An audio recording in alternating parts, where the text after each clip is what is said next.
Hi everybody, how are you guys all? How was your weekend? I hope it went good and safe and sound. And thank you for coming by at my channel, and I hope you enjoyed the content and it's informative in some way or the other for you all.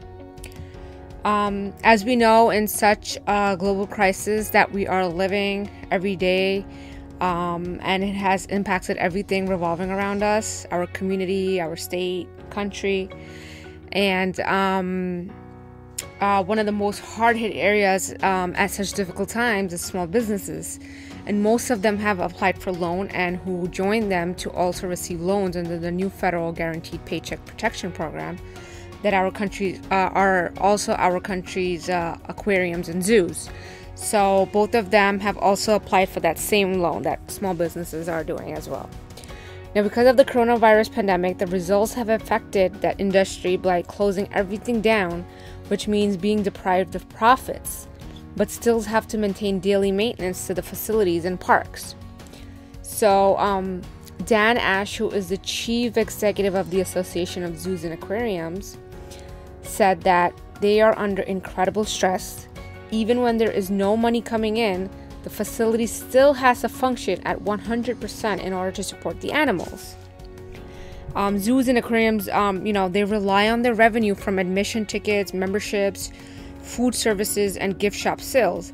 And this time of the year, starting from the beginning of spring, where usually spring breaks start taking place, this is usually the busiest time to make profits for them at such places. Yes, it's true that zoos have applied for the loan, but they are not sure when they will be actually receiving that funding. So the eligibility for the loan are businesses and establishments with at least 500 or less employees, having a 1% interest rate, and to keep employees on the payrolls for at least 8 weeks. And if a borrower doesn't lay off workers, the government decides to forgive the loan, even including the interest. And borrowers are allowed to use that money for rent and utilities as well.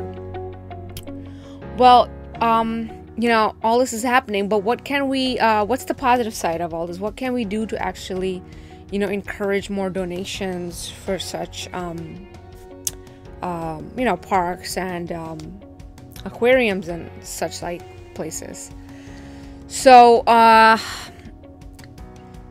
at such desperate times, zoos and aquariums are starting to now actually more use their marketing skills and staying connected through Instagram or Facebook and attracting many viewers to their best interests as much as possible.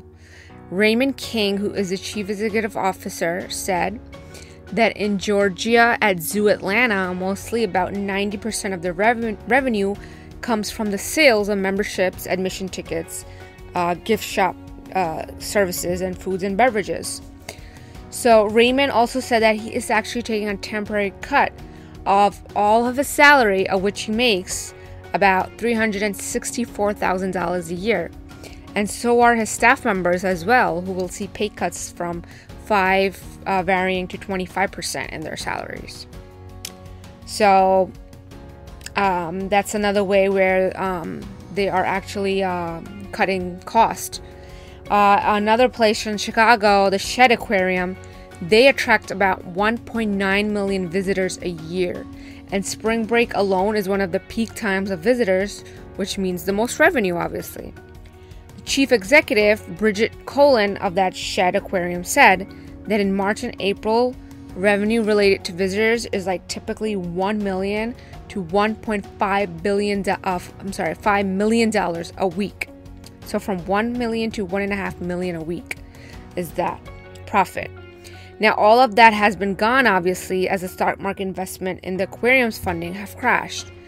So Bridget said their primary concern is to protect the animals and the people. Now, in this time of hibernation, Dr. Colin said that the main priorities are to protect people and animals, preserve cash, and look for other opportunities. Now, one exciting and surprising act that actually they did was they released a video of one of its penguins watching over beluga whales. So, and that video became a talk of the town, or more like a pleasant global impression, because as stated from Dr. Colin saying that she said that we now actually have social media followers on all the continents, including Antarctica. Wow, amazing. So aquariums and zoos are in need of small donations, and there are some big donors who have responded to help them. But people who have bought advance tickets mostly have asked for their funds back, rather than donating it towards the aquarium or zoos.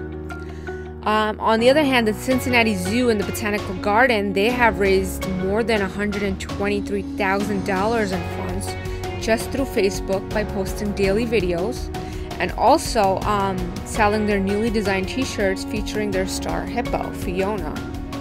So that's a good tactic also. Zookeepers have started to notice that animals seem to miss the interaction with visitors. For example, like goats being missed by getting pet by visitors, like at petting zoos. So many zookeepers are giving more attention to such animals.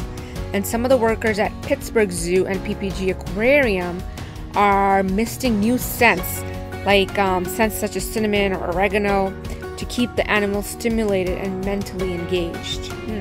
Interesting.